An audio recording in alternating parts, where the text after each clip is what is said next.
Duel TCG Invitational for Europe. It is the first of a brand new Yu-Gi-Oh! Year for 2021. I am Marcello Barberi. And I'm here with Alberto Morazzi.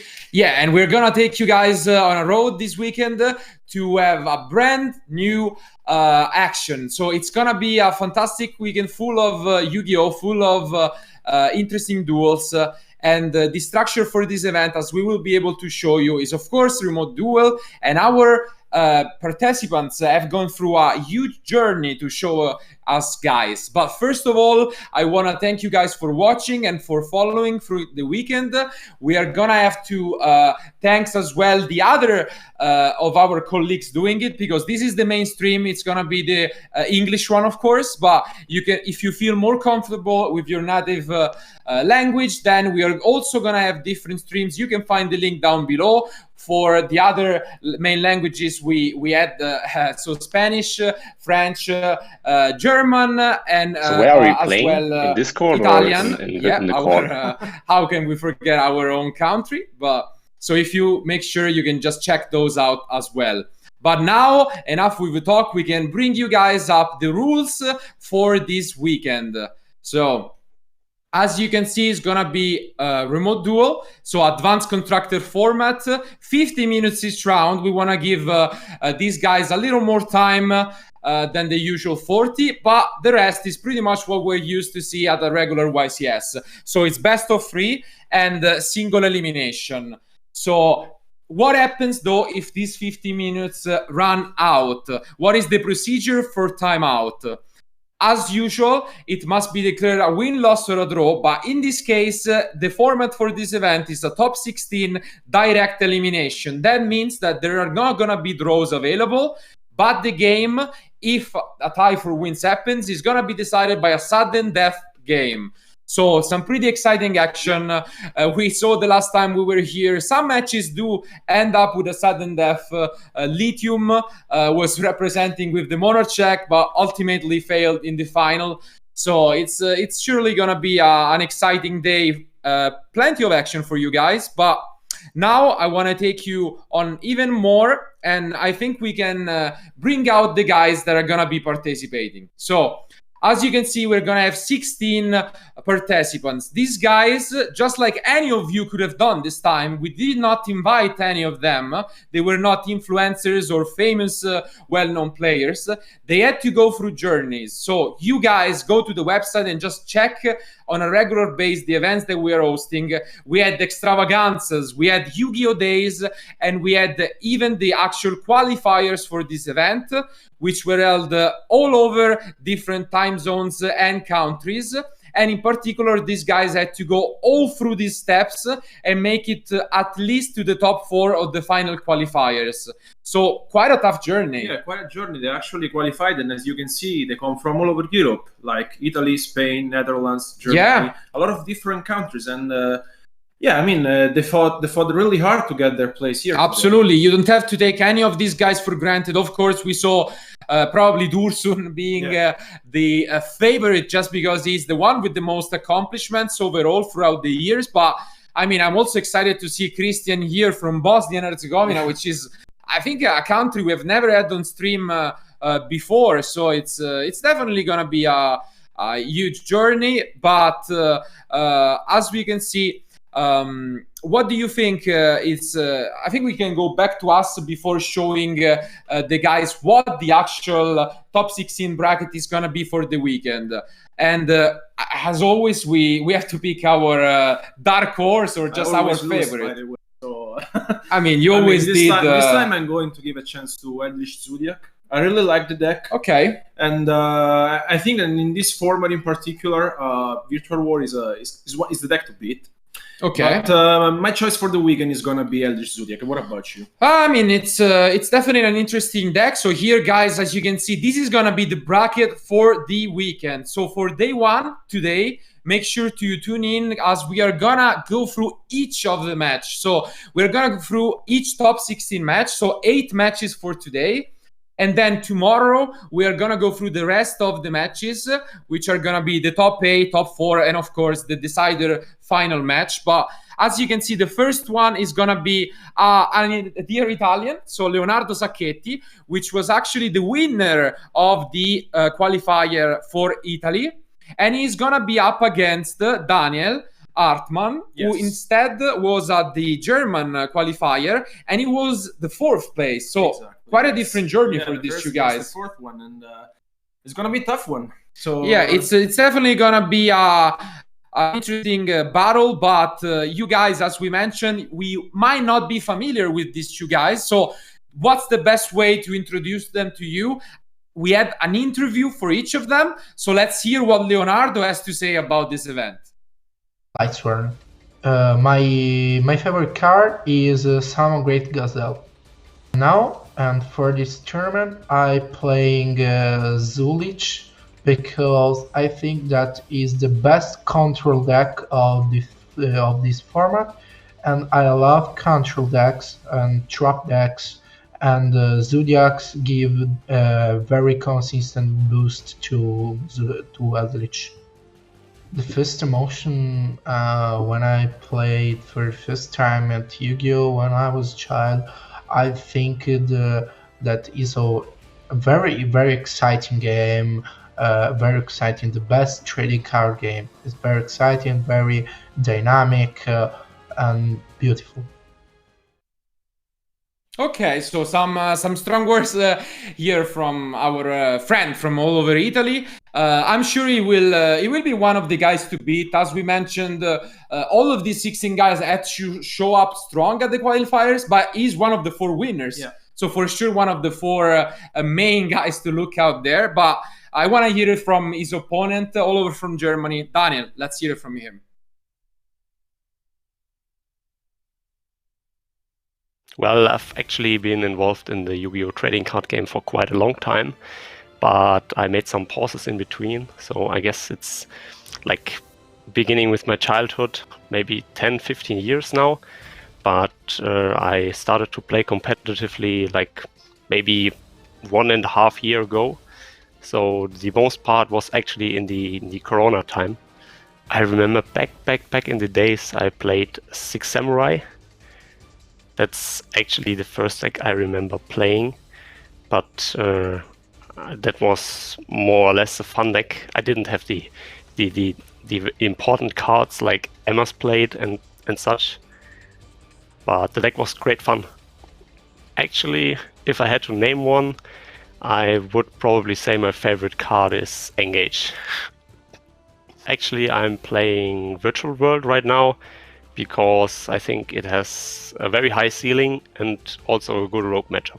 Actually, I have a lot of good and bright memories involving Yu-Gi-Oh! But just in the recent past, I got first place at the Extravaganza, which is the highlight of the last couple of months for me. Yeah, so another great participant today. As he mentioned, he's one of the more recent players. He said that he got into the game slightly before the virus, of course, hit us. But as he mentioned, he found a way to just renew his passion, and that's the message that we want to send to all of you guys. We know it's been a tough year, of course, and we're still finding ways to deal with what's going on. But Yu-Gi-Oh! Is more alive than ever, and we are having a lot of different events. This time, as I mentioned already, everyone could be a participant of this event. So I really want to put the effort on going and showing how you can compete in such events, because it's just possible, and it's quite exciting because you get to try these new decks and just compete as it will be for a YCS with people from all over the world. But remote duel is also fun to just do it with your friends. So you can just log in and just play with your friends from home, try out new decks, try out some fun things. But as Daniel already spoiled it for you guys, he is gonna be one of the virtual world players for this weekend. The deck, of course, as he mentioned, has a really good high ceiling. And what do you think of it in general? Is he going to be the winner of the event? I think it's a really consistent deck because in your very first turn, you want to set up a huge field. And you have True King of all Calamities, which is the main... Yeah, that's the boss monster of the deck, we can say. Yeah. And you also have the Chuche, the trap card, which is very good because you can protect choking of all calamities as well. But you also rely with a lot of synchro monsters, which are really good, with the Shenshen, for example, which is like a sort of macrocosmos, let's say, when it's on the field. And I think the mirror match is not easy to play. So absolutely, I'm sure we will be able to see some of it, but his opponent, Leonardo, has something to say against that. He's playing your favorite deck of the weekend, which is Zodiac Eldlik. Not gonna lie, tearing up a little seeing that Zodiac is still alive. I have the best memories I have in this game from Zodiac. So it gotta be my favorite as well. So without further ado, let's just jump to the match and see who is gonna be the winner for round 1.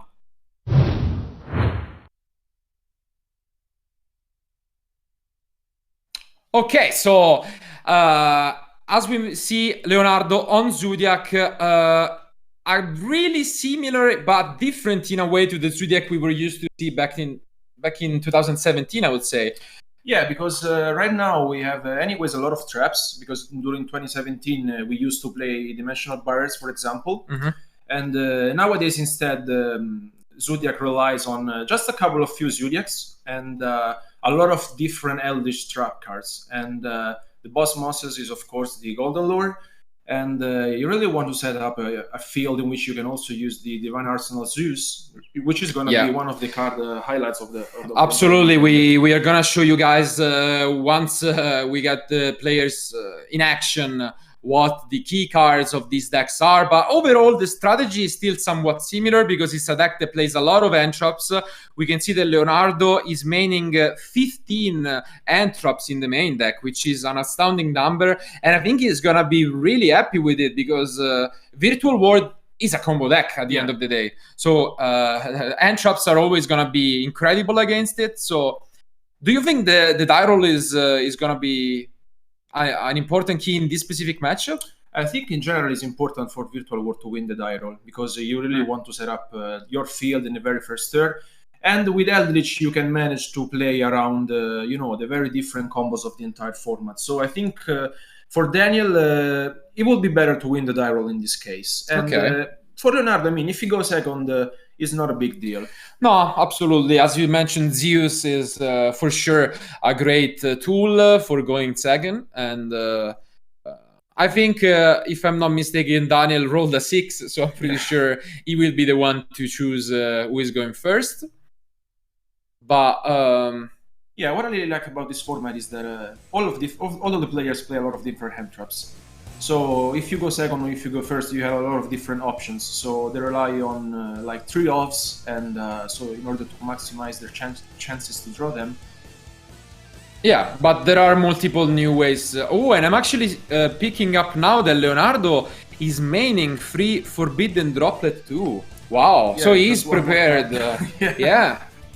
Maybe even wants to go second in the first place. It's quite possible. To be honest. I mean, at this point, if he plays 15 hand traps and 3 droplets, I think. I think it reminds me of those going second decks that sometimes I also play myself, and it's always a good strategy. So, but enough with the talk. It seems like our players are ready and they're picking up their first hand. So this is the first duel of an incredible long weekend of Yu-Gi-Oh!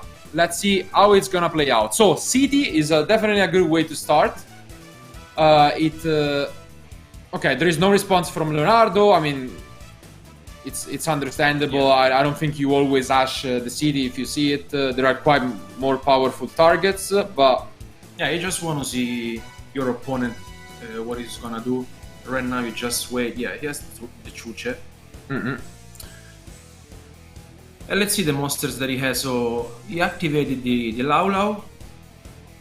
So the first of the turns happens. As you can see, if anyone is not familiar too much with the Virtual World deck, all of the monsters are pretty similar. They activate from hand, so they need another Virtual World card on the field in order to activate.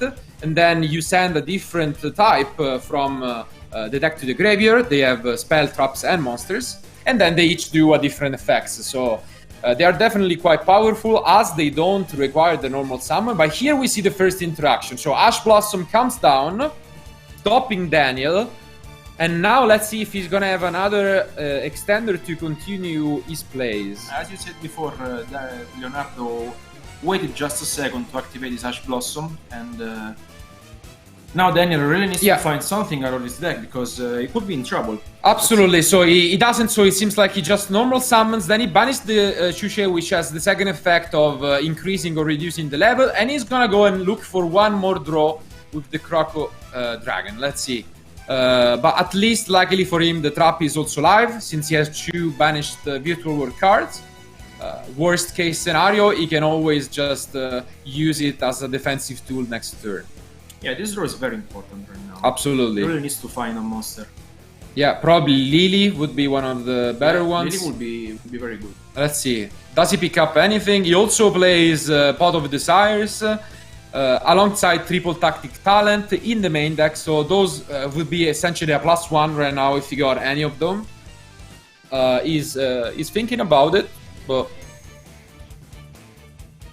do you think the ending goal for this deck is just the calamities against this matchup, or is it enough against Zodiac? What do you think?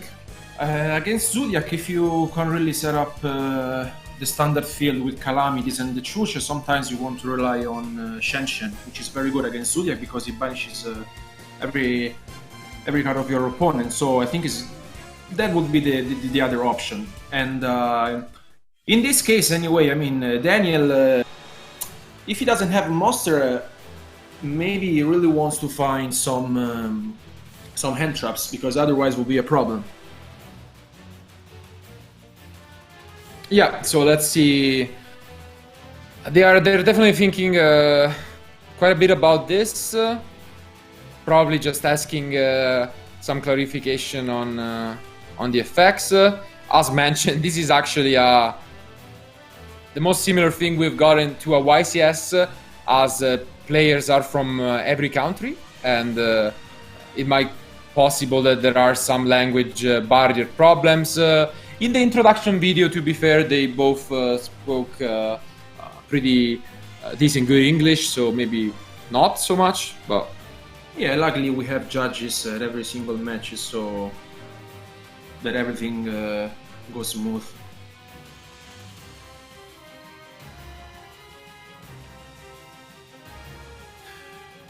Anyway, talking about the current format, I think that Visual World is the deck to go for, because basically, yeah, it is the most popular one we have this weekend.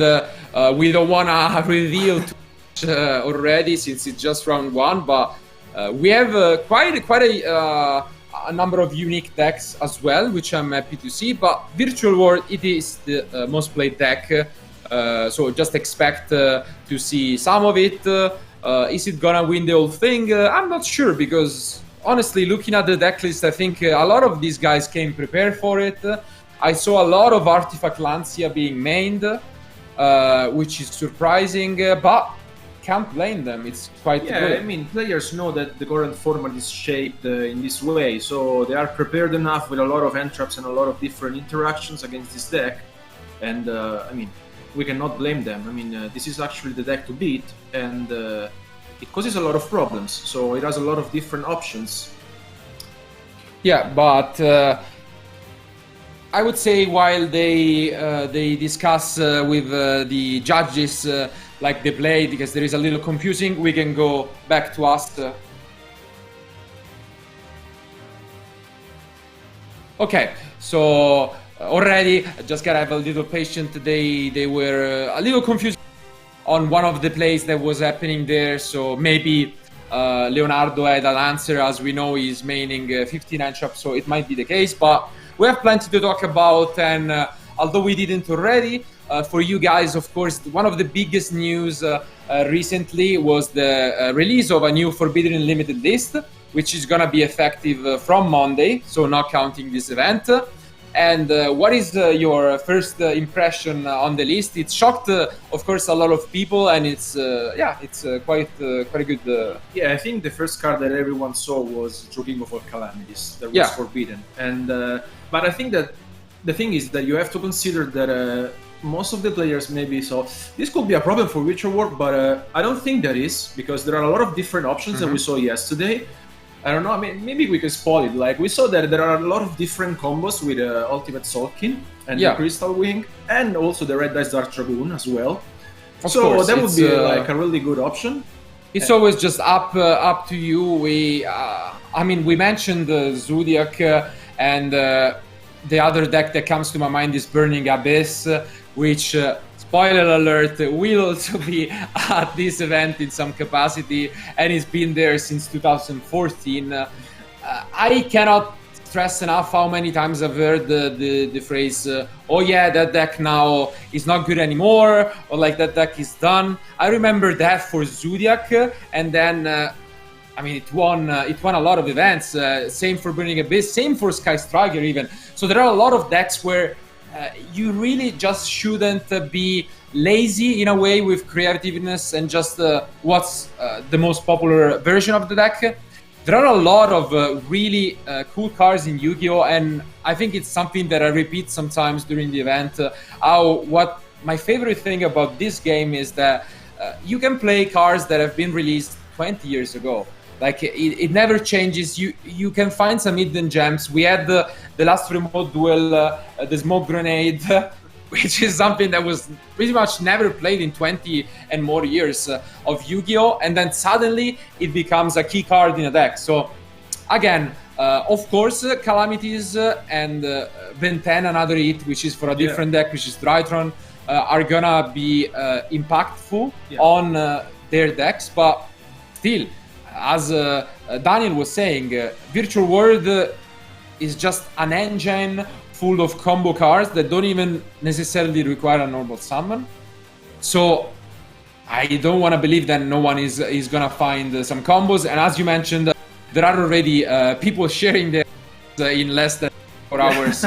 So I mean, I'm expecting to see a lot of you guys coming up with good ideas. But of course, it's always interesting to also see the impact of new cards and just the game shaping up, and maybe this event impacting also on some of the decks, because as Virtual World is going to be popular, the deck that Leonardo is bringing is not gonna be changed. It's not going to be affected. So I think that most of the players, if you don't really want to test out something else, I think you could rely on Eldritch Zodiac. But as you said before, there are so many different decks at this moment that you can actually build your own deck and see what is the best deck. So basically, you could also play ABC. But yeah, but okay. We'll see who's right. But our players are now ready to continue their duel. So last time we were here, this was the final position. So he just summoned and drew a card with the Crocodile Dragon. But he was looking for another extender. Is he gonna pick it up? Let's just see. I think he did. Okay, it's GG. Yeah. So GG is pretty much like a Skarm, since we mentioned Burning Abyss. In the end phase, it lets you add the card, but from the graveyard rather than from the deck. So let's see. Is it gonna be enough though? That's the thing, because he already used the spell engrave. Yeah, he used the spell, and he doesn't have the Nyan, which could have been what he needed. But let's see if he finds his own way. Yeah, so now... okay, he has the 2-2. Okay, so he discards a card, bring back the 2-2, and now he's where he wants to be at the beginning of his turn. He can go for the Calamities plus the Trap, which is pretty much what you want to be at. And by having the Shen Shen, he also has a resource engraved that can back next turn if he needs to. But for now, the advantage is still on Leonardo, because he knows what his opponent deck is playing. Correct. Daniel has no idea, so right now he has to prepare against whatever could happen, because Ash Blossom is played by pretty much every deck of the format right now. So let's see if Leonardo is gonna pick up one of his forbidden droplets, for example. That would be devastating, but... Yeah, Daniel couldn't have asked for more at this point. This is the standard combo, and I think this is the best one. So Leonardo, let's see if he has an answer to this field, and he starts things off with Curse Headland. Yeah. So here things start to clarify for Daniel a little bit. I don't think he's gonna be that happy with this. Usually, if you open Calamities, you prefer to face a deck that is mainly relying on monsters, while here it could also be the Eldritch version with red eyes and full of traps, which is pretty much unaffected by the card. Okay, and he goes for Calamities here, so he's actually risking... what do you think of his decision? I think you have to activate the Calamities because you want to prevent your opponent to try and go for the Zeus. Yeah. But it's not gonna be that happy, Daniel, because I think Leonardo drew a good hand. Yeah, pretty good. And he could face Daniel's field very well. Yeah, I mean, we see Calamities there being forced because if he has a goal...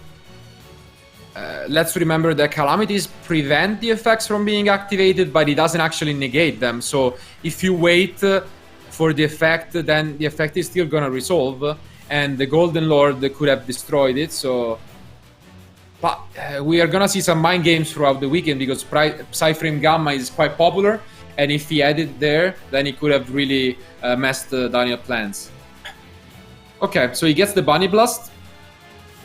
Pretty much the only Zodiac card that was not there back in the day in Leonardo deck at the moment, but reading it just to make sure.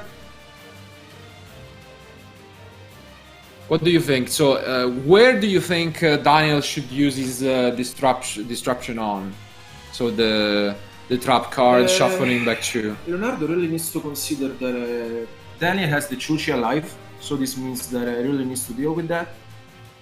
But he had the Aquero with Cursor Headland, so this might be that maybe he has the Golden Lord in his hand. Mm-hmm. And I think here Daniel needs to activate the Chucha, yeah. Yeah, so he does. And it seems like Leonardo might have run out of options as he set one to his back row. I didn't quite catch which of the traps he added to his hand. I think he added Aguero. Aguero, okay. Yeah.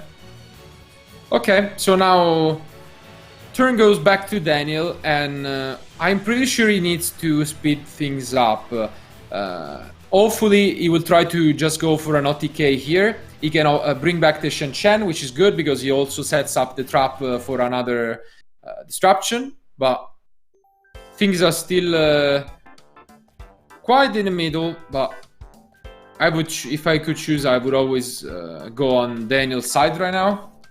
Yeah, and knows that Leonardo has the Aguero, maybe the face down Aguero. So as expected, Shen Chen comes back, and now the trap is live, and he has a Nether. Okay, so a second Ash Blossom from Leonardo. Quite unfortunate. He'll probably open both when he plays 15 end traps. You really don't want to open two of the same. But okay, yeah, so the Lily. Yeah, the Lily. The Lily. Right now he could push for game, maybe.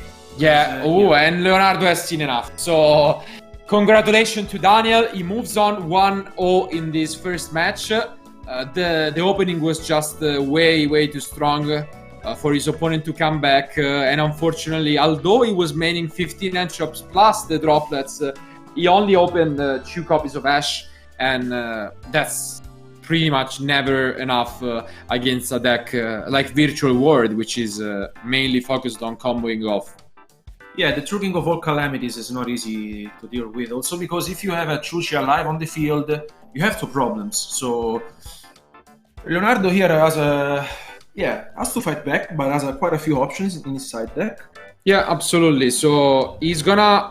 Do you think is first of all, is he gonna go first or second again? Yeah, that's what I was thinking about. I don't know, because he plays a lot of cool cards against Virtual World, but maybe you don't really want to risk going second, because if your opponent set up the field like True King of all calamities and the Chucha, you are in trouble. So maybe he could just change some cards and decides to go first, because maybe he could put up a Trident and maybe a couple of trap cards with the Golden Lord for the turn after. Yeah, it seems like his side deck is more focused on going first, which makes sense because, as we mentioned, the main deck is already full of end traps. And he's playing a really interesting card, which is also from quite a while ago. We all know Skill Drain, which is the trap that by paying 1,000 allows you to just negate the effects, and was played by a lot of different decks. The first that comes to mind, probably Daniele Stella, which won YCS Milan with Clifford back in the day, maining 3 copies of the card. But for people who don't really know, Skill Drain also has a sister hiding behind the curtains, which is called Mind Drain, which I'm gonna show you guys in a moment on screen, and it allows at the same cost to prevent all effects activating from end. This is a card that I think we last saw back in Dragon Ruler format. Yeah, it's been a while. It's probably 8 years. Like 2013 was the year of Dragon Ruler, and here you see it on screen. I think it's wonderful. It's a wonderful idea. It's, yeah, I mean, we haven't seen this card being played in this format, but I think Leonardo decides to go for the proper card, because Mind Drain is one of the best cards to play against the Future World. So yeah, it's, let's see if we'll pick up one. Absolutely, shuts down the deck pretty much entirely, I believe. There are very few ways to deal with it, and mostly involving side deck cards. And when I'm looking at Daniel's side deck, I don't really see much to deal with it. I see the RP Feather Duster, of course, which is a staple for everyone, and the Red Reboot, but it doesn't really side the Cyclone or Twin Twisters, you know, or any disruption outside of a few more storms. So it's gonna be an interesting one. I don't expect it to be as quick as game one. It should be a closer one overall. Just a little bit of an unfortunate opening by Leonardo last game. While, what do you think Daniel strategy would be with his side deck? So against the Zodiac Eldritch, there are not that many specific cards, because it's like a control deck. So it doesn't rely that much on combos, because you basically normal summon Zodiac monsters and then you go for Dryden in order to prevent your opponent from making plays. And but in general, I think that Daniel is gonna side in the RP's Fitted Duster for sure, and maybe I think also the Bankrupt is not that bad. I mean, you can deal with a lot of problems by going second, and maybe Lightning Storm could go in as well. I think it could be a good option. Yeah, so we're gonna see once more. This is a format where I think more than others, the side deck and the mind games going first or going second matter a lot. So it's gonna be interesting throughout the weekend to see where these players' minds are more focused on. In a matchup like this, maybe not so much, but in a mirror match for Virtual World is also quite interesting. But things seems to be done, and Leonardo should be going first. So let's see if his opening is gonna be as good. We're also waiting to see if one of these guys is gonna play the new Pot of Prosperity, which is also quite a interesting tool for every deck of the format. Yeah, the quite interesting choice is that Daniel is playing both Pot of Prosperity and Pot of Desire, something that we don't see that often. But yeah, I mean, what do you think? Would you rather play both of them, or maybe the Pot of Prosperity? Yeah, I mean, it depends on the deck you're running, I guess. And it seems like Leonardo started, but it's not a good sign where the first thing you do is just set Shu. Is he gonna have the Mind Drain though? That's a big question. Yeah. And we does. So okay, so we prepared you guys for this, and the Mind Drain comes down. Now it's all on Daniel. Does he have one of the 4 outs? I think he could have sided. Let's see. He starts things off with Teleport, which is actually not that bad. It's not one of the outs from the side deck, but it's pretty much the only card in his main deck that summons a monster without using its effect. So it could be another way to fish for responses. Let's see. So the Nyan Nyan, I believe, comes down. Okay, so he's gonna try. Yeah, so he picked up Teleport, which is, as I said, one of the very few ways his main deck could deal with the card. But let's see if he's gonna be able to push, or he's just gonna rely on a card. But yeah, he finds it. So lucky for him, Asami Teleport allows you to synchro summon a level 6 by using the normal summon. Wow, and it even has the the Lily to push forward. Yeah, This the allows Juju, him. The Juju was huge because he allowed him to. Ooh, there's the Gamma. Okay. And as you can see here, Leonardo could have not used the Gamma before because his own Mind Drain was locking him. But now he can try and just push Daniel down. Do you think if he had a Zodiac, he would have played it? Or is it just better to hold it for a Zeus the turn after? That's the question. I think you would keep it. Maybe it's better to keep it in order to, trying to force your opponent to activate as many cards as you can. And then you get rid of them with the Zeus. So... Okay. Yeah, if he has a Zodiac next turn, he can easily come back. Absolutely. So, luckily for him, the Mind Drain, and I'm sad for Leonardo because I really the unfortunately, sometimes your opponent draws one of the very few outs they have. Nothing you can do about it. So. And now Daniel is considering if he can push forward during this turn, because Leonardo is left with 2 cards in hand and 1 back row. Oh, he has the triple tactics talent as well, which is huge. And he decides to pick up 2 cards. Yeah, that's an impressive opening by Daniel once. He's maining the card, so I would say good decision to keep it. And even to main it, we saw multiple players of Virtual World especially deciding just because they are using a lot of 8 in the main deck, but he even pushes forward here with the city, and the setup is once more incredible. Yeah, Daniel found his own way to come back against the Mind Drain, and with the two new fresh cards with the triple tactics talent, seems like he drew a good monster. For now, it's going super well. We just should keep in mind the number of summons. Is he done? Okay. It's okay. So he's done. He lets his opponent go, and now what happens in the end phase is a Sanguine. No. Okay. Yeah, he just summons it as a level 5, and nothing to be afraid of because there is not a Golden Lord. If there was, he could have destroyed the card as well. But for now, he's gonna move on to summon a Link Spider, maybe. Or okay, yeah, the word. I mean, pretty much the same concept. And is it gonna be able to push forward? So. If he has a Zodiac now, there is a problem because the trap is live. He can destroy it, and Leonardo is probably not that happy. I would say he was feeling quite safe with the Mind Drain. Yeah, he had a standard opening because if you open with Mind Drain, you feel safe basically because your opponent can only normal summon, but the Emergency Teleport was there. So yeah, now he has another problem, which is the Chuche. And, okay, he's gonna crash. Attack, because he reduced the attack, so... Okay, no trap, makes sense. I mean, you're not really afraid of anything right now. And no, seems like Leonardo, again, as a kind of a slow start, he's gonna just move to the end phase and banish his trap to get a Sanguine, I think. And... okay.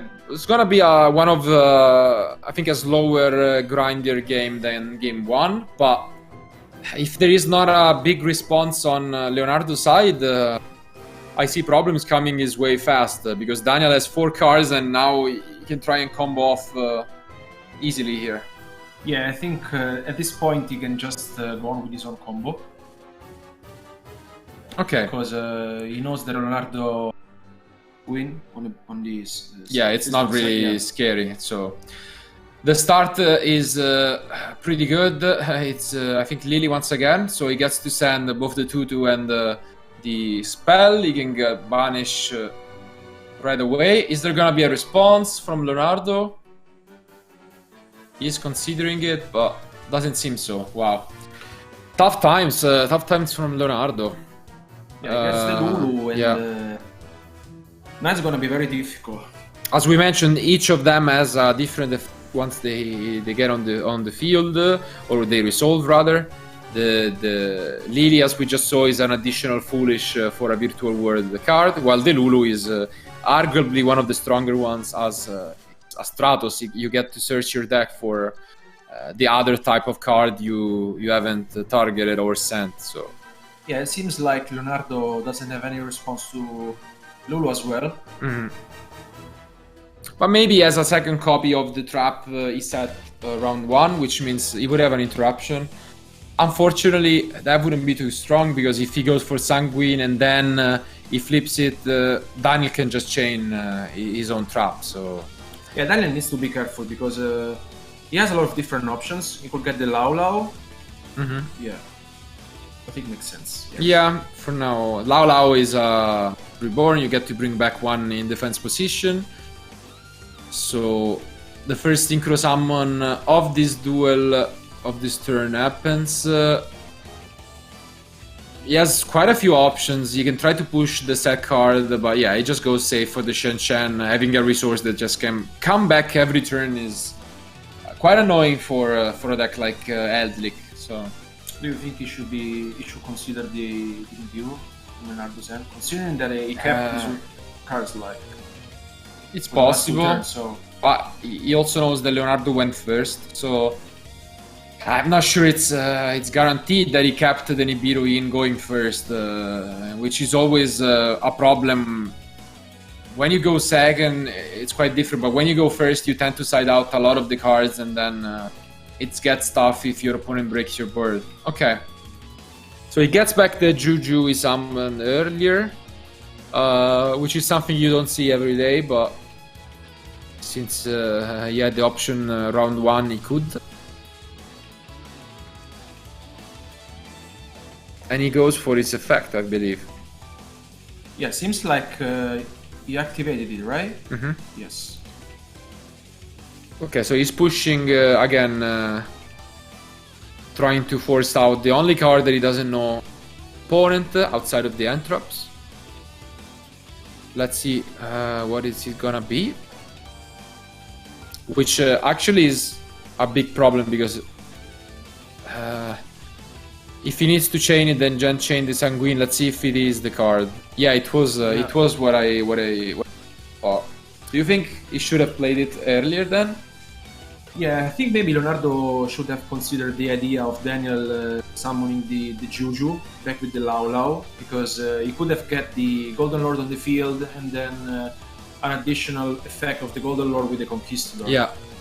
I mean, as we mentioned, we do know that the trap can just prevent this, but now this is looking quite tough for Leonardo. It's M7 comes down, which can just get back a card either from the field or the graveyards of these players. But Nibiru comes. Okay, so this is the reason why he wasn't activating it, actually. So Nibiru is in the end, and it's gonna change this duel completely. We were giving Leonardo a little bit of a tough time, but he was just playing with us as he was playing with his opponent. So yeah, Nibiru, yeah, the Nibiru in hand, he waited the right moment, and there he is. He completely shut down Daniel's strategy, and they're now counting how much attack and defense is the token. I mean, anyway, Daniel still has the Chuche, a couple of cards in hand, but the Nibiru is there. Yeah, it's probably the only card in his deck that could have saved him at the time. But is it gonna be enough in the long run? That's the main issue. So the trap is still live. It definitely hurts, but maybe just gonna set back Daniel for one turn and that's it. Because it's not like the Nibiru is gonna be super useful for Leonardo either.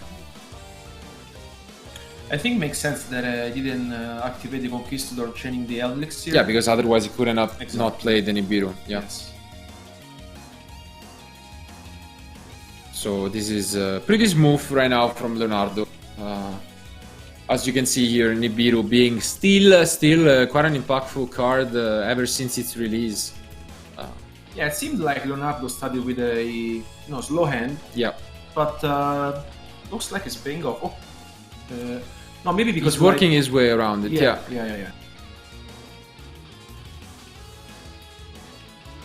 Maybe we're going to see for the first time in this weekend the Golden Lord. Mm-hmm.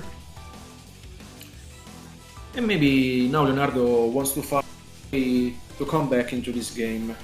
Do you think the trap should be used here from Daniel just to destroy the Nibiru? I think he could, because like he should have. He has a lot. He has plenty of cards, so he's considering it. I mean, why not? Yeah, and he does. Okay, makes sense. So he just waited for his opponent to use it. Okay, and it seems like he destroyed the Golden Lord instead. Pretty even at the moment, but both of these guys, although they might have 2-1 cards in hand, they have resources in graveyard that are able to create more advantage. Every Eldritch Trap can be banished to get more, and the Shen Chen is still there for the next turn. So it's as predicted, more of a grind game, and let's see what's gonna come out on top. Are we gonna see the first Zodiac being played for this game? It's been a while, and Leonardo now has 2 cards only with the trap, so he can banish the Sanguine, which is the only one that'll right back directly, immediately. Yeah, if he really needs to find Zodiac or maybe a Curse of Deadland, would be a great card. Yeah. I mean, he could also just use the Golden Lord right now if he has the option to. As you can see, this is one of the reasons why some of these guys have been playing Diddy Crow as well in decks. Right now the format is at a point where, even though these 2 decks are dramatically different, one is a control one is a combo, they still rely on the graveyard quite a bit. So we even see we even have a player using Transmigration Prophecy. Okay, and Barrage is picked up.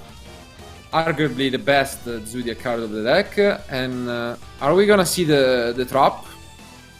I mean, would you do that? I mean, I think pretty much forced to. Yeah, it would seem very weird. I mean, he can wait for the monster, just if he wants to take out a monster out of his opponent deck. That could be a good top deck, but I mean, I don't know.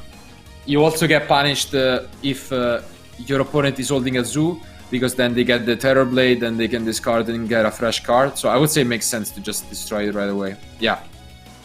Yeah, makes sense. He does. So now Daniel feeling quite safe, but the last card from Leonardo is the one of this duel. It is probably what's gonna decide this game, and if we are gonna see a game 3, or if we are gonna see the first player advance into the top 8. Okay, so as expected, he banishes the Sanguine. He's gonna get back one of his traps. Yeah, I think the decisive card in this game is what Leonardo has in his hand, because Daniel has the Shen Chen. So if he has another virtual monster in his hand, Leonardo is in trouble. And I believe he also has another spell in the graveyard, right? I think he has the Xinglong, right? Yeah, the Xinglong that he can just use. Okay, so as expected right now, he does what he's doing normally, using the Golden Lord, and he's forced to switch everything to defense. Okay, so the last card in hand is probably an Entrap. Yeah. And now he's gonna go on the defensive side, because the token was not used on Link monsters, and it's huge. So is it gonna be enough to protect him from Daniel aggression? As predicted, the Xinglong is probably the first thing he's gonna activate. It is. Could be another Nibiru as well. It could be, yes. You know, maybe that's just the end, the kind of end that Leonardo was sitting on. Yeah, I think it's the card that he kept from the beginning of this duel, so it could be. Okay, so nothing too special. He gets another Lulu, so it's gonna just test the waters. And he has, yeah, this is looking like a grind game at its finest. And as you can see, not only is Virtual War good as a combo deck, which is common over the years of Yu-Gi-Oh, but rarely we have seen a deck that is good at comboing and also at grinding.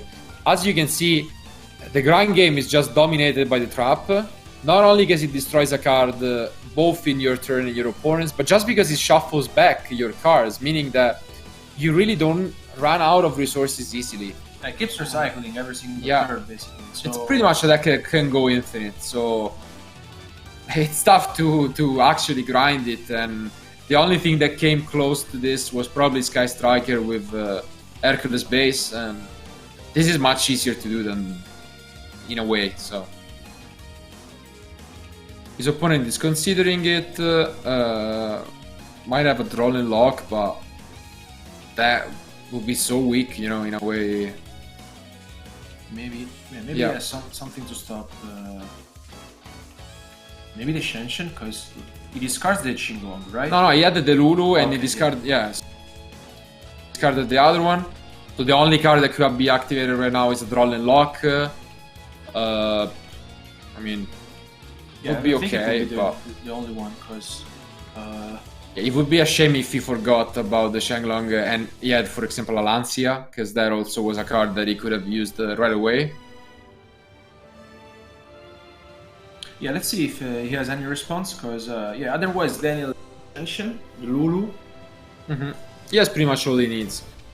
He has another disruption with the trap, and the token alone is huge. It's pretty much around 6,000. Yeah. There was the Shenshin, the Ptolemy. Yeah. I think it was those two alone, right? So it's 5,500. Yeah. So it's alone pretty much enough to just wipe all of the life points from Leonardo. So tough times.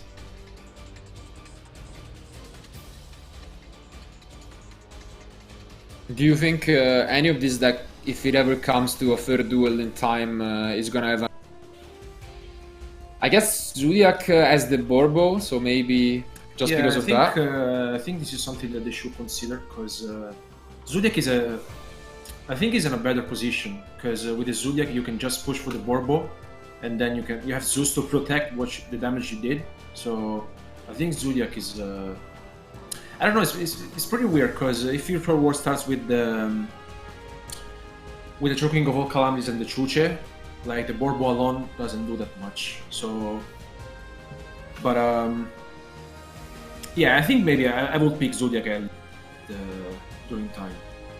Yeah, most likely has some more advantage, but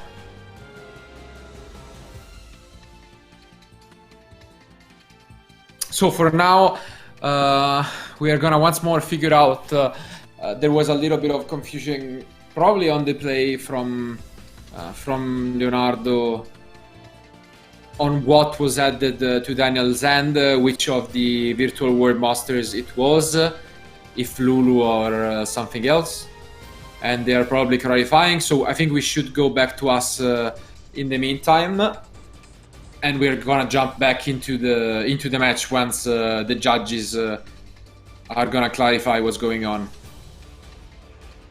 So let's go back to us. Okay, so of course we have a lot of different playing for a lot of different countries all over Europe. It's quite understandable that they have a few problems communicating, but we have a team full of competent judges, first of all, of different nationalities, speaking each of the language of the representatives here today. So they are doing an incredible job, both keeping up with what's happening on the table and outside. So in the voice, just in the conversation between the two players, sometimes something can get lost in translation.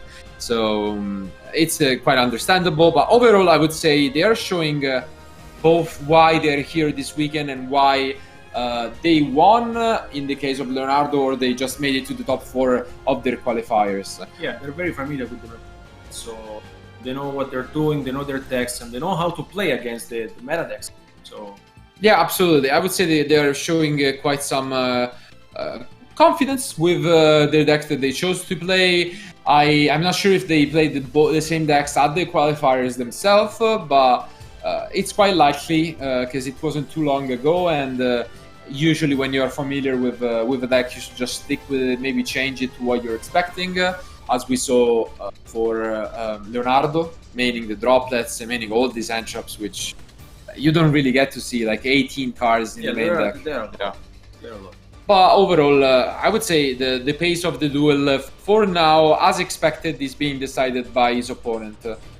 By that I mean that Zodiac is more of a passive deck, so it relies on what your opponent is doing. And in game one, it was more of an on-field battle. The only response that Leonardo had was Ash. Not enough. Almost never enough. Then in game two, we see him deciding to go first, starting with what was the most hyped card for us, which is the Mind Drain. And we counted the outs in his opponent deck. There were only 5. And it happens. To be fair, he also plays some pots to discover them and find them. So he gets the teleport, which is also kind of funnily the only out that he has in the main deck instead. But he managed to find his way out of there, and the Nibiru is still keeping Leonardo alive. So we still have to find out if it's gonna be enough for him to do. But if it's not, then we might see the first 2 of the day, surprisingly, because it was coming from the underdog of the match. Exactly. But as you were saying before, Nibiru always creates a lot of problems during these formats, because players really need to be careful about what they're doing, because like the 5th summon is always there, considering that these combo decks like rely on monsters. Yeah. And it was there, so... I mean, you always have to keep it in mind. Virtual World, there are a few ways to play around it. If you have multiple level 3s, or multiple extender, rather, you can choose and just go for number 75 to play around it. But some hands, there is not much you can do about it. So if he has it, he has it. And as we see, it is a deck that even if you get Nibiru'd, you can just say, okay, let's change strategy, let's all back, focus on the trap, and then next turn we can try again and again and again. So it's, I mean, it's definitely not a deck that just goes all in, as we saw last time we were with you guys with Dragon Link, for example, which is also present at this event. So we're gonna get to see how the favorite winner of last event, which was Matteo Bertolezzi, if a similar deck is gonna be able to compete after a few months. Yeah, it's always Dragon Link is always there. Link is very consistent, it's powerful deck, relies on monsters, link monsters, synchro monsters, so yeah, a lot of resources. So maybe we will get a chance on the final as well. I mean, maybe it's definitely one that is the most fun to watch, I would say, just because the main deck I feel like doesn't matter too much. It is the extra deck that matters, and then you, as Matteo proved, you can just put together a pile of different engines and somehow it's gonna work. So it's kind of a well-oiled machine if it does, and hopefully we're gonna get to see some of it. But again, thank you guys for keeping up and watching the stream. If anyone just joined right now, we are still in round 1. Almost at the end of the first match, and then we are still gonna be showing you guys every match of the top 16 direct elimination for this event. Today the top 16 matches only, so we have 7 more, and tomorrow we are gonna move on to the top 8, top 4, and the final, which if you guys want to check, you can also find on the website all the different informations, the bracket which we already shown, but we're gonna keep on updating it, and the prizes as well, because let's remember, these guys are fighting not only for the glory and representing their country, but for some incredible prizes, because they are gonna get a trophy. The top 4 also gets the prize card, so it's absolutely an incredible event, and a chance for any one of you guys to actually compete from home and follow these events in the next months. We're gonna have similar events, most likely. We had our colleagues also in the US and in South and Central America hosting similar events. So Yu-Gi-Oh is just there. and it's for you to just go on and look for ways to keep on enjoying it with your friends or on a competitive level, like these guys are doing. So for the rest, I would say if you have any favorites, you can also go on over our social media links, because we are having some special content on Instagram, for example, where you can find the bracket, and you can comment down below your favorite for the event. I saw a lot of people debating where they were writing, oh yeah, look at the round 6, this is gonna be the winner of the event, and people down below arguing with them, no, it's gonna be my friend who is there. So it's always good to see. Last time we had the influencer over, and it's also fun because the fan bases in a way can support them, but to me, it's in a way even more special when we get to see people from all over the world, which we have never heard of before today, just competing on the biggest stage that there is in front of friends and in front of people from all over the world. So it's definitely a fun and exciting one. I'm looking forward to see who is gonna be the first winner for 2021, because it's a whole new season. So nice. Yeah. So if we get some more info, in the meantime, what we can do, bring up for you guys the bracket once more. If it's possible to bring it out on the screen, we are gonna show you guys what we were talking about. Yeah. So as you can see, the first match is the one we're having today, but we have a lot of more matches coming up. The next one being between Benjamin and Danilo. So it's gonna be also quite an interesting one. Right now, out of your instinct, who you gonna think is gonna be the winner out of this 16? Just out of either the deck, but we are not gonna spoil it yet. I would say we know them, of course, but we are gonna talk to you guys about them once we get to their matches. But I would really like to spoil that deck that is being played I know, weekend, but I cannot. So I think I know which one you're talking about. Who do you think is gonna be the like? Okay, I will pick Leonardo just because he's playing the deck I was talking about before the match. So the Zodiac Hedlich. Mm-hmm. So you like the underdog? You like the one who is one down, looking like he's pushed against the wall, and trying his best to go there. Later on, when we will come up to the next match that we're talking about of this deck, I will. Maybe I could change my mind, but for now I cannot. Okay, so for me instead, I could give you a winner from the brain, and I could give you a winner coming from the heart in a way.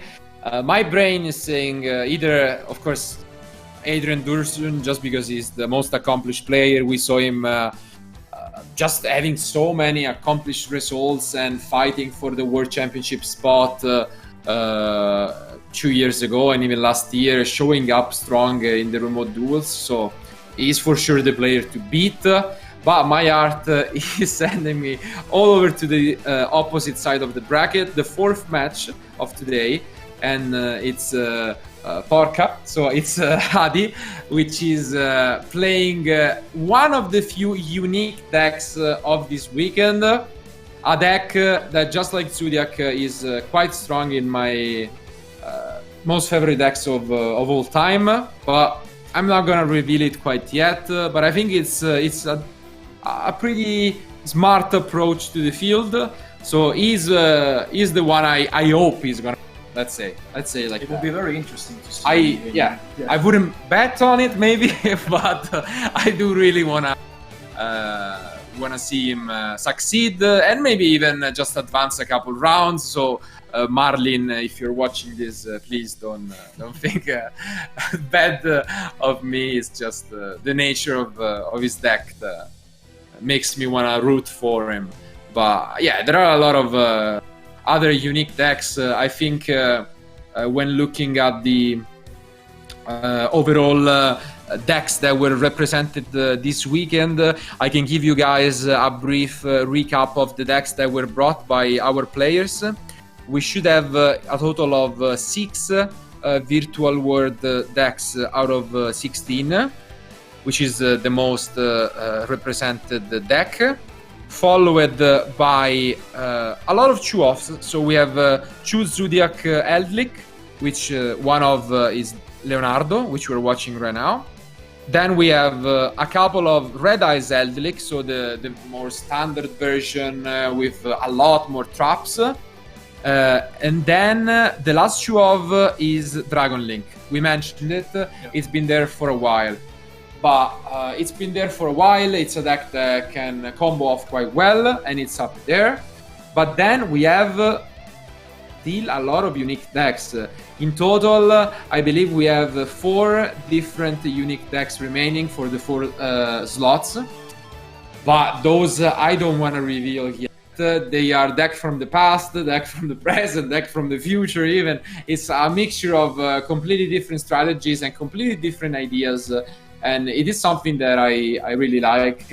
Back in the day, it's something that we also used to do together when going to just your local shop, you know. Maybe we didn't have that many cards back in the day when we were younger, so we tried to mix up what we had together and find a decent strategy that worked for the more experienced guys. And maybe this is what's happening for these 4 guys. They didn't feel too confident with a strategy that they know people are gonna counter, and they were going on a surprise factor, which I do think it's gonna work. Because, as mentioned, if you are playing Virtual World this weekend, for now I would say Daniel is having a good time, but he's gonna have to face all day for 2 days straight, Artifact Lancia mained, triple tactic talents, a lot of cards being main. I think everyone is maining some sort of 8 for the deck, and I can't really blame them, but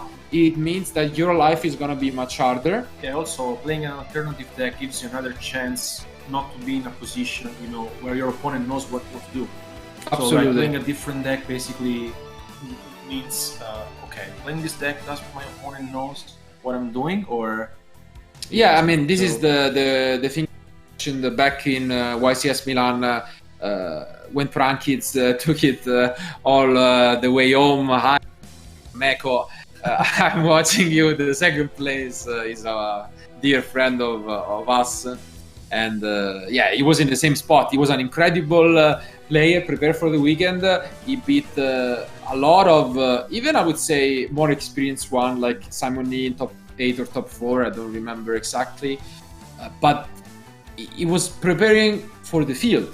Yeah. So when he played mirror matches of Thunder Dragon, in this case Virtual World, he was feeling confident. He prepared very well, maybe better than their opponents. But then in the finals, you get to play against a deck you have never seen, or you might have heard, but you have never played more than 1 or 2 games randomly against, and it becomes quite tough because I think it's we are both tennis lovers in a way, and I think back in the day the thing that a lot of people were giving Nadal, if any of you watches it, his advantage was that he's a lefty, and that means that he's used to playing against, because most players were just using the right hand. He was used to playing against every of them, but while they played against him, he had an advantage in a way because they were not used to those, they were not used to the opposite thing. And this is just valid for every field of competition. So yeah, and I think the funny thing is that in that tournament, his only loss during the Swiss rounds was to Brankets. Yeah, absolutely. And they lost in the final. Yeah. So, I mean, Meko, we fool you. Always a champ. But now we can go back to the final rounds of this duel. As you can see, we restored some time to our players as it was frozen up. And now, the second Nibiru was there. So as expected, the Nibiru is there. So we resumed, Yeah. So we had to resume back to where the position was because there was a little bit of a confusion, which was the doubt of Liu Liu activating as it should be negated by Lao Lao. And luckily they fixed it, even if a little late. And now Nibiru is coming down, and they're counting the summons just to make sure it's enough.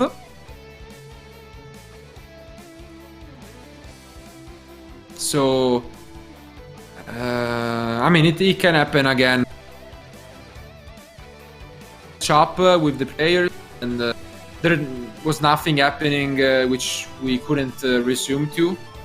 So now we get to see how this duel is going to approach differently, and this, to be honest, changes a lot. Yeah, because he cannot destroy the face down back row of Lorenzo. Yeah, which we know was actually quite important, as now he has the Sanguine, but he also has the option to destroy a card with it. So the trap is quite important. So yeah, this means that Lorenzo has direct access to the Golden Lord, and also has the Conquistador. So I think we will not see the token being there for a period. Yeah, I also doubt it, but now I think the trap can be used to stop the Conquistador, right? I mean, yeah, you probably just use it there so you prevent the disruption. Yeah, they're just now counting how much.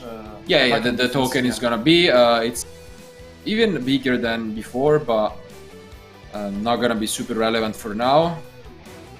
But is there something he can do now? I don't.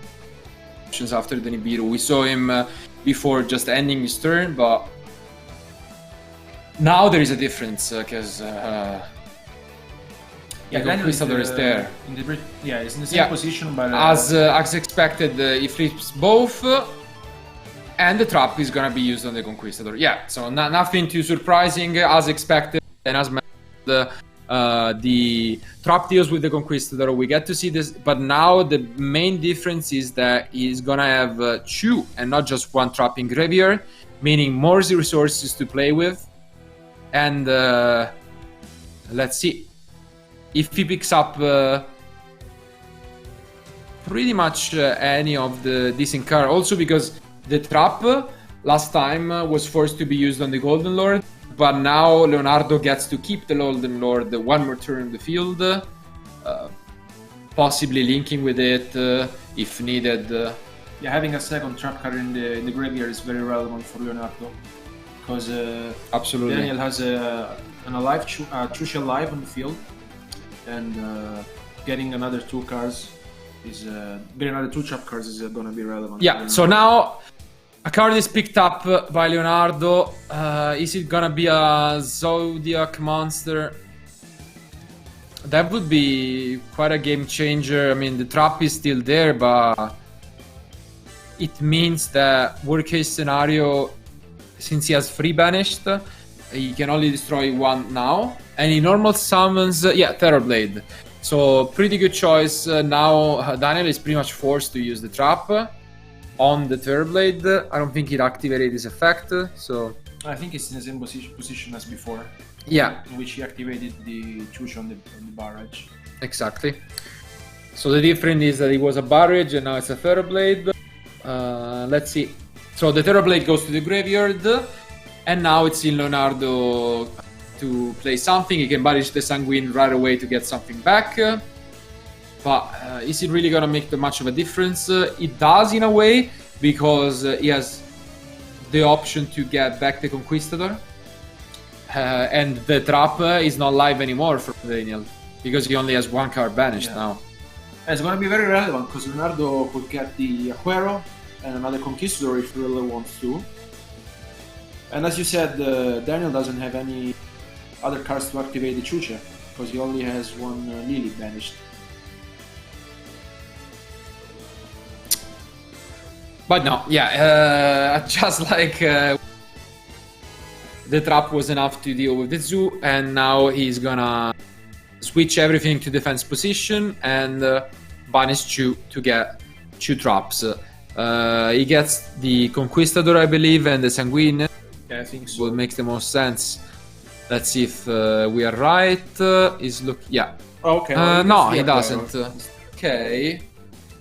I mean, it feels like the Chusha right now is not a big deal, but what about not getting the Sanguine? Maybe he's only playing Shu Conquistador, that's why. Because okay, okay, he wants to activate the Aquero. yeah, this makes sense because you can get to banish the Chinglong. the Shinglong. Yes. But if you also got the Conquistador, you also prevent the trap, right? Trap. Well, now you're essentially giving back a trap activation to Daniel. So I'm wondering if it was just better to get the other trap, but I'm gonna check real quick if he's only playing 2 copies of it. I do believe so. Yeah. No, he's playing 3. Oh, okay. So, yeah. Yeah, because he has the gun. Debatable. I would say debatable. You could have dealt with both. Like, I didn't mind even just using it right away. You get to destroy the trap, and you get to destroy to banish the Ching. Well, now the Lily, which he also knew was in the end, by the way. Yeah, because you're basically gonna get another Gunlord, which is, I mean, it's fine, but with another Conquistador, I think. Yeah, maybe it it would just have been slightly better. I mean, to be fair, it's quite possible he just sided it out at this. Okay, I believe, like. That's also the case, but now we get to see, unfortunately, the pot being discarded instead of used. So I guess the other card in that sense is very good. Yeah, could be.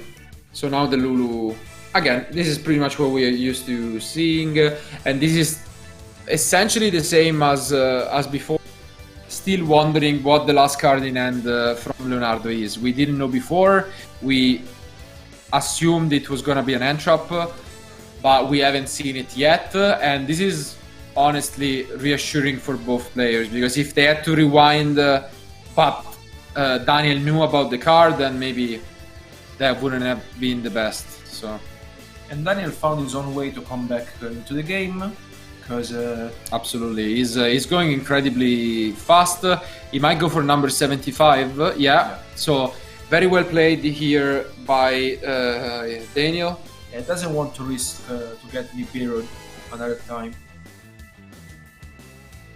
And now it's looking good for Daniel, because he also has the Shenshin engraved, just in case if he wants to. Yeah, I mean, he risked it one time. Just as I said, he couldn't play around Nibiru, but this time he can, and he doesn't even flinch about it. Nibiru is not an option anymore. Wow, he goes for the Vermilion as well, allowing him to destroy one card by banishing a tuner. Let's see.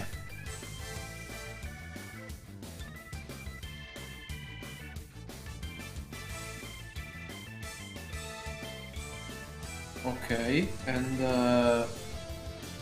I think they're just making some clarifications just to be sure. Yeah, what do you think fine. You would be... Oh, okay, I like this move. Because he basically, I think he activated Chusha, or maybe we missed something. Because he. No. So, okay, as you can see here, number 75 is on the screen, which allows him to change the effects. And now he's gonna banish Chu to get back the Shen Shen. Because he got back the Lao Lao. Yeah, because it destroyed itself. Yeah. Just managed to destroy itself. Now we can and just summon back the Juju, maybe. Let's see. He also has the option to just bring back the Vermilion Cloud Castle, which is also the main tool of the deck. For just one card or maybe one synchro into calamities. Yeah, he has tons of different options. Yeah, this is where this deck gets complicated. Again, we saw grinding, but it's also super good at comboing off. I think he reduced the level. Yeah, Cloud Castle comes down. And he brings back the Vermilion mech. Yeah, for now, nothing special. Out of the ordinary, let's say. it's really showing why Daniel is here. He has very good knowledge of his deck and he's playing without much hesitation. The Calamity is now there. Yeah, he's showcasing the power of his and deck. Now he's just trying to push as many damages as he can. Yeah, very well played by Daniel here. Absolutely. He has the option to negate the Sanguine. Let's see. Is it gonna be enough? Does Leonardo have final trick he could use? It seems like it's gonna be tough for him because he can just change the effect. Probably gonna be enough. They are just counting the damage.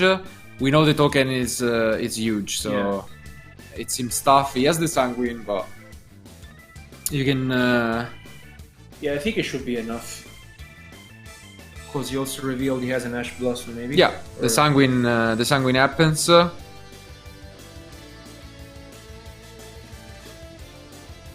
And he goes for.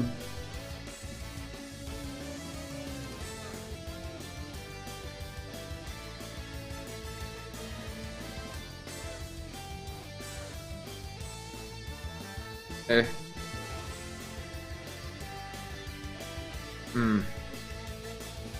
Yeah, I think they are debating about it. To me, to be honest, we cannot hear. It seems like Daniel was really late on the Ash Blossom, so I would doubt. I mean. Yeah, looks like maybe he was too confident. Yeah, unless he said it verbally, like I'm gonna Ash, then his opponent didn't quite get it, which our judges are obviously gonna catch. Just by the nature of what we are seeing, it seems like he didn't Ash on the spot, so Leonardo might get to play another turn. Yeah, they're just clarifying because this is the only option. Because otherwise he would not survive this turn. Because the Golden Orb would be destroyed by the token and then the Shenshin directly. Yeah, so yeah, that would have been 100%. Of course. I don't know, there was a little bit of a wait, like, which is weird to interpret, because on a way Daniel seems super confident that he was done, but at the same time it's not obvious that his opponent got it. But yeah, let's go back to us once they clarify once more the final situation. Yeah, I'm not sure it's gonna change too much. If I have to be fair, we'll see it. On a way, like, Daniel seemed really confident. He played super fast, even with the Vermilion play, which isn't super known, I would say, or super linear, where he destroyed itself and then he summons it back. But yeah, everything was perfect until the Ash Blossom. So it was very well played because I mean, Leonardo had the Nibiru, the Gondolor, 2 traps, and he was able to come back into the game, and he showcased us the power of his deck. And yeah, but we go back to where we are, and it seems like our judges have decided that the Ash Blossom was declared by Daniel, and it was on Leonardo's side to just hear his opponent. He didn't hear it, but he said it loud and clear, so although there was a little bit of differences in the videos, Daniel declared the Ash Blossom, so he is the winner. So congratulations to Daniel for bringing the first round 2-0.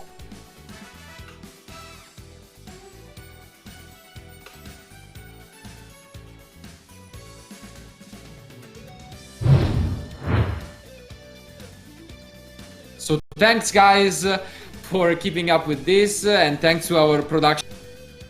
We have the production winner with